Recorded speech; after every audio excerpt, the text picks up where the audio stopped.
42-year-old say that a drug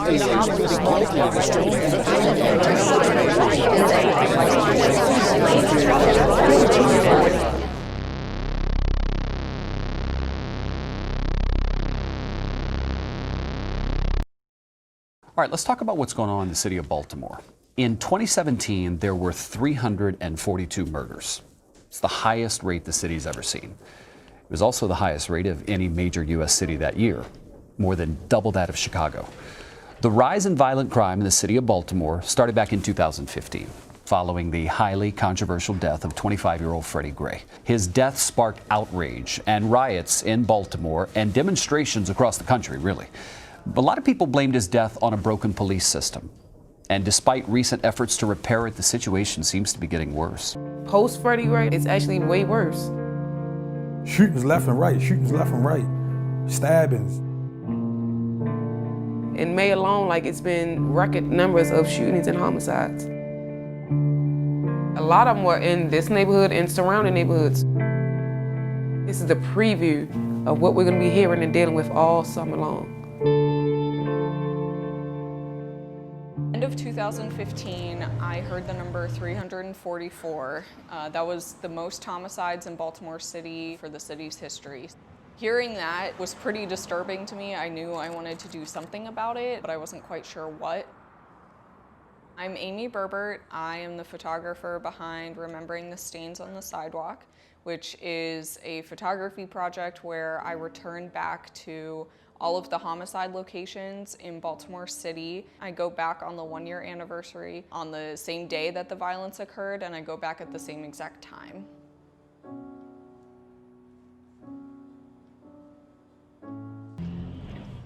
A year ago tonight, there were 2 homicides in Baltimore that happened at exactly the same time. They believe that there was a targeted victim that was not in the home, but this woman was killed in the process. There were children upstairs when it happened. My understanding, she was just in the house, right? Someone broke in and she was not even the target. She wasn't a bad person, innocent. And she had a daughter. She was fun to hang around. We used to go trick-or-treating with her for real. And she was just about her and her daughter for real, stay to herself. So.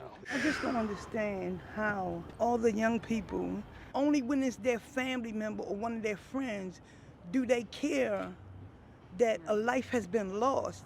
But all life is precious. You're right. All life should be savored.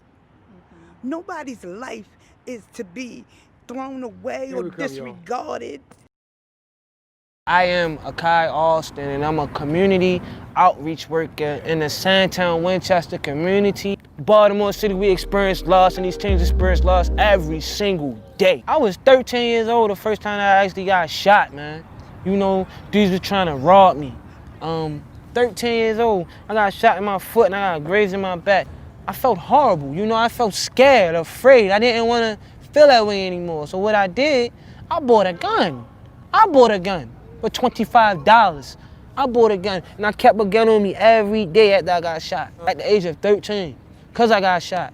It created something. I didn't want to be a victim anymore. I'd rather victimize other people, because I didn't want to feel that hurt no more. If I put it on you, now it's make me feel a little better about myself.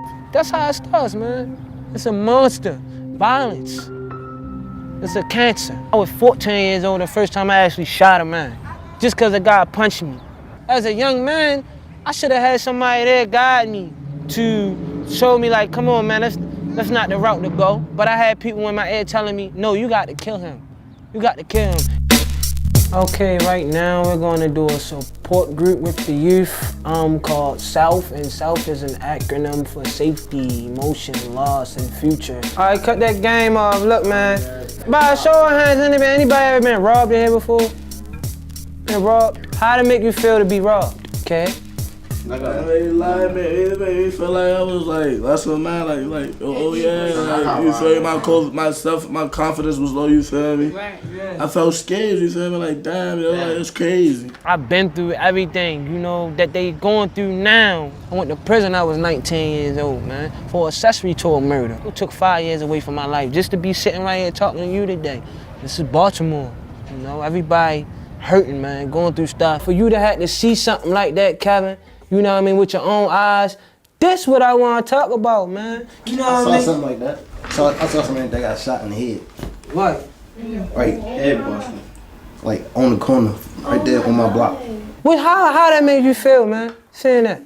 I ain't gonna lie, I was kinda scared and I was shot. And you were shot? It made me feel like you can't trust your friends. In this life, we're gonna go through some things, man. Everybody not going to experience the same feelings and emotions the same way in the same situations, right? The best way, I think, is to talk about it, you know, and come up with different remedies, different coping skills, and how we gonna get past all that stuff, man. You know, to keep doing stuff like this is good.